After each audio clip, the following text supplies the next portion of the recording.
na para bang pinarurusahan sila ng sarili nilang isip o iniisip. Gaano kalaki ang role natin sa pagpapahirap ng sarili nating loob? Ang pamagat ng ating pag-aaral, your mind, your punisher. Isip mo ang nagpapahirap sa iyo. Isaiah 26 verse 3, you will keep in perfect peace those whose minds are steadfast, because they trust in you.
Bibigyan daw ng Panginoong Diyos ng napakalalim na kapayapaan ang mga taong tiwasay ang isip at ang isip ay hindi palikulik-ulit o pupunta-punta ron at yun ay dahil sila'y nagtitiwala sa Diyos.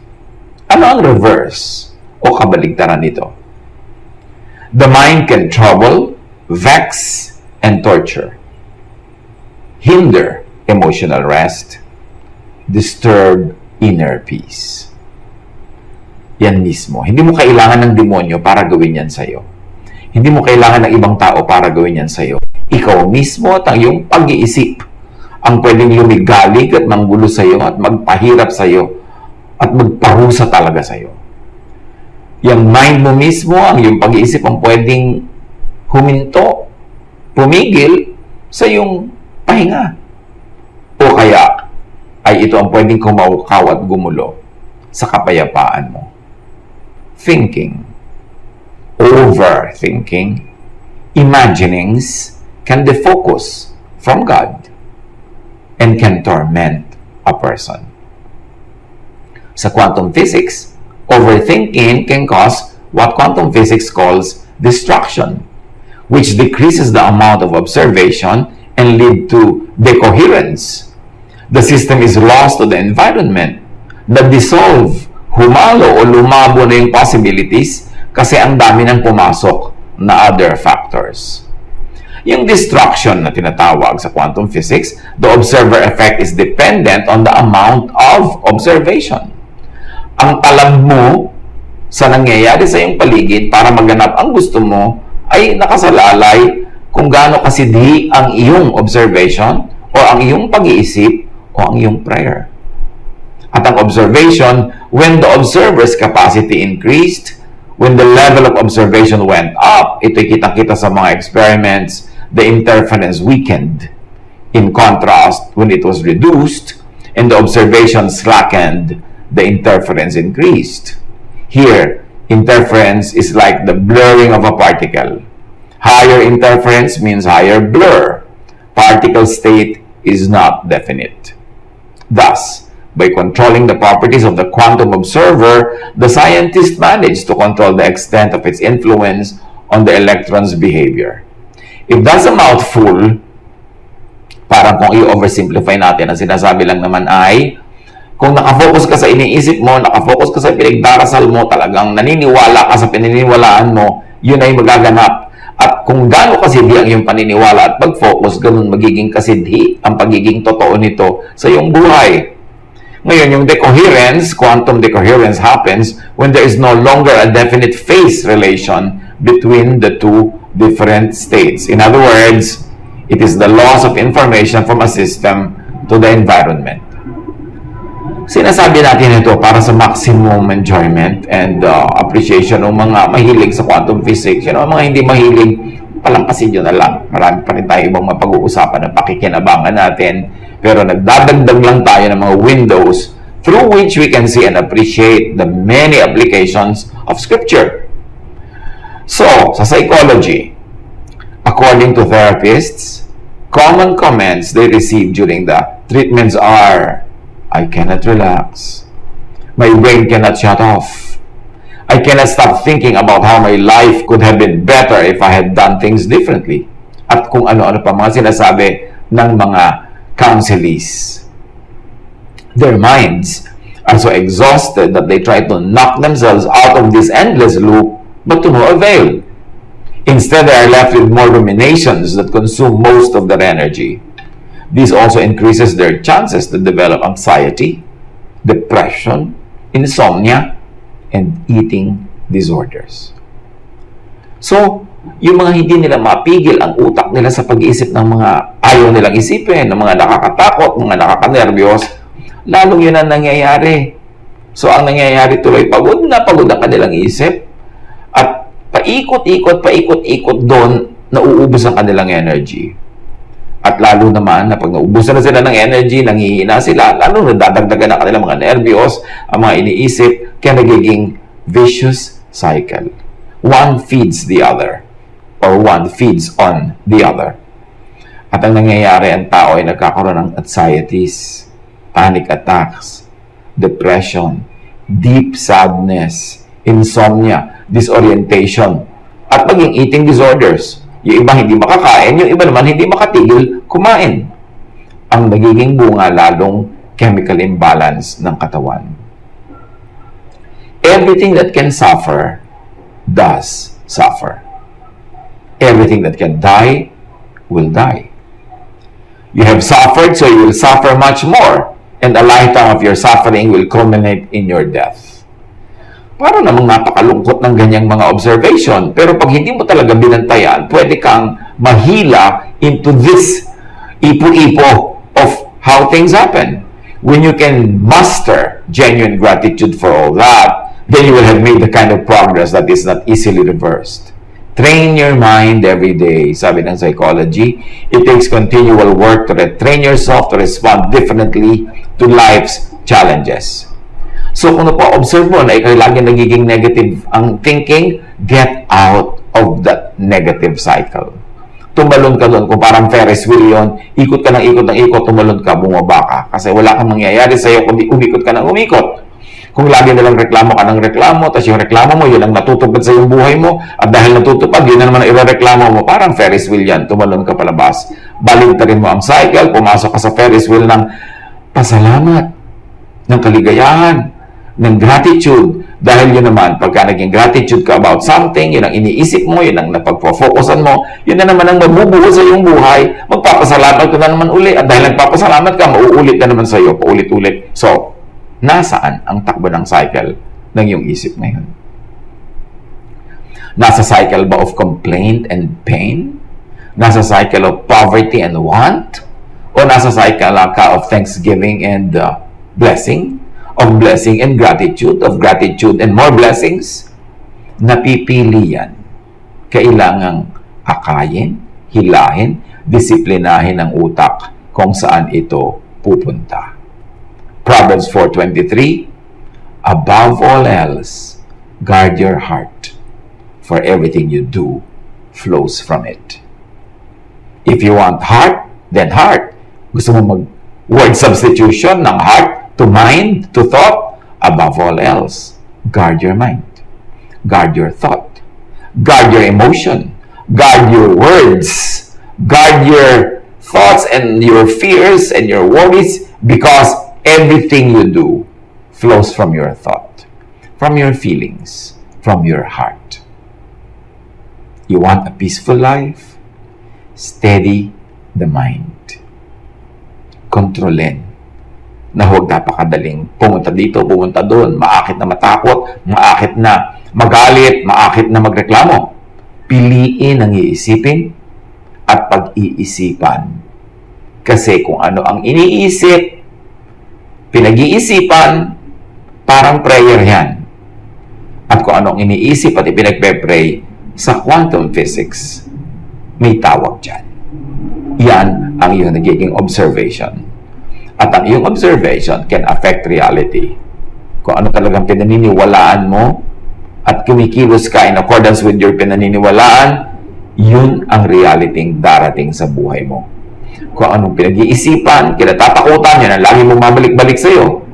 Kaya kung minsan pati yung mga love life na laging failure, kasi nag-fail ka na nga doon, pero ganun na naman ang gusto mo, ganun klase na namang tao ang gusto mo. So, uulit lang. Philippians 4:8, whatever is true, noble, right, pure, lovely, admirable, if anything is excellent or praiseworthy, think about such things. So, anong iniisip mo, kapatid? Yung bang true o yung false? Saan ka ba nakababad? Sa true news o sa false news?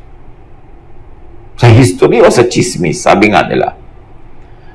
Ano ba pinag-iisip mo tungkol sa yung kapwa? Yung noble o yung hindi?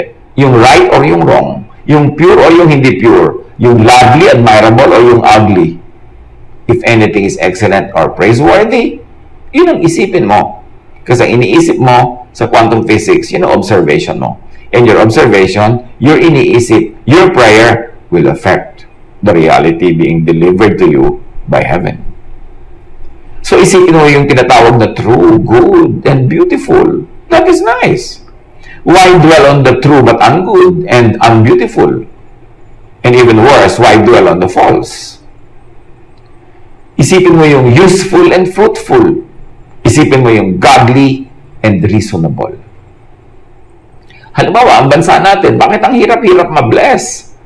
Kasi maganda na nga yung news, papapangitin pa ng iba. Ang iisipin na naman nila yung unbeautiful. So sabihin nila, oo nga, true yan, pero ugly. So why always dwell on what is truthful but ugly? Why not on what is truthful but beautiful? Marami naman nun. Bakit lagi ang isipin mo yung negative, yung pangit? Pag mayroong nalinis na isang part, hahanap ka ng marumi. Ito, may marumi dito. So, ang iniisip mo yung hindi nakaka-lift up, hindi nakaka-glorify. So, yun na naman ang magiging reality mo at ang mga taong naapektuhan mo. So, kailangan godly and reasonable ang iniisip. And godly does not always mean religious. Pwedeng godly yung basta lang mabait, mabuti, malinis, kaibig-ibig. Magtuon dun lang sa kailangan at dapat pag-isipan. Madalas yung mga religious doctrines ang panggulo sa buhay. Yes, sad but true. Yung bang pinipilit na maging clear, definite, and final ang lahat. Kahit naman sa scripture, hindi naman talaga ganun nilinaw. Hindi na nga nilinaw sa scripture, paano mo lilinawin? E di i-invento ka na ng pangpalinaw niyan. Kaya kumisan sobrang gumugulo, na-oversimplify ang theology. Yung pinipilit na tulundukan ng lahat. When the scripture is silent, we are silent. When the scripture is pausing, let's pause. Pero hindi gagawin mong period yung pause at hindi mo pagkasalitain yung silent. Kasi nagiging dahilan niya ng maraming confusion, maraming gulo, at kumisan maraming fears sa buhay. Patiningin ang loob. Get settled. Get cleared and clarified. Tibayan ang loob. Huwag magpanik. Huwag magpadala sa mga panic attacks. Iwasan na. Abutin ka pa ng panic attack. Kailangan ng tahimik ang iyong buhay. Pinisikap mong bawasan ang mga iniisip na negative, dagdagan ang iniisip na positive. Kumain ka ng masarap, ng masustansya, ng balance, magpahinga, matulog ng enough, at lahat ng yan, hinahanda mo yung sarili mo para maging positive ang pananaw mo sa buhay. Positive ang pananaw, positive ang iniisip, positive ang na-attract mo from heaven. Your mind is your mentor, hindi tormentor. Your mind, your friend. Pwede mo maging kalaban ng sariling takbo ng utak mo eh. Yan ang gumugulo sa'yo. Ba't di mo siya gawing kaibigan na nagbibigay sa'yo ng kapayapaan, ng comfort? Ano nga sabi? Whatever is lovely, whatever is praiseworthy, think about such things. doon magtuon ng pansin. Kaya huwag laging manood ng mga bad news. Kasi magiging bad yung takbo ng buhay mo. Huwag laging bad ang chismisan, bad ang kwentuhan. Kasi makaka-apekto yan sa iyong buhay. Colossians 3:15-16. Let the peace that Christ gives control your thinking and always be thankful. I like to emphasize this, to be thankful. Sasabihin niyo ba, ano po bang ipagpe-pray ko? Ano bang dapat ko ipag-pray? Ganito na lang ha. Magpasalamat ka na lang ng magpasalamat. Prayer yun. At yun ang magandang observation, kumbaga sa quantum physics. Kasi kung ano yung ino-observe mo, ano yung pinapansin mo, ano yung sinasabi mo, yun ang babalik at babalik at babalik sa'yo. So, ano mga pasalamat? Lord, salamat po at nakakain ako ngayon ng masarap. O yun, parang sinabi mong, pakainin niyo po uli ako ng masarap. Ganun ang magiging effect nun talaga, kahit hindi mo sabihin. Salamat po at napakasarap kong nakatulog. Maaga ako nakatulog ako agad. Salamat po at hindi ako natinig kaninang kumakain ako. Salamat at maluwag na dumaan sa lalamunan ko mga kinain ko. Wala akong throat issues. Salamat at pinapawisan ako kasi yung katawan ko nade-detox. Salamat at may hangin ako na-enjoy. Salamat sa unan na ito na hinihiga ng aking ulo. Salamat sa kumot na ito. Napakasarap ng sensation sa aking balat. Salamat at meron akong nanay o tatay o kapatid o anak o sino man. Salamat at nakasakay ako na madali kanina. Nakarating ako sa pupuntahan ko. Ganyan. Yung lahat ipagpasalamat mo. Tapos na. Amen na. Huwag ka nang humingi. Bakit? Sabi ni Jesus, your Father knows what you need before you ask Him. At malay natin, kahihingi mo. Ang na-emphasize mo ay what is not there. What?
Better ba? Huwag yung puro needs, puro hingi, puro reklamo, puro tungkol sa sakit, puro tungkol sa mga nakakatakot. Kasi yun ang nagiging topic mo, yun ang observation mo, edi yun ang namamagnet mo patungo sa iyong buhay. Let the teachings of Christ live inside you richly. Sing psalms, hymns, and spiritual songs with thankfulness in your hearts to God. So ang papasok sa iyong puso, dapat teaching ni Jesus. Ang palabas sa iyong bibig, thanks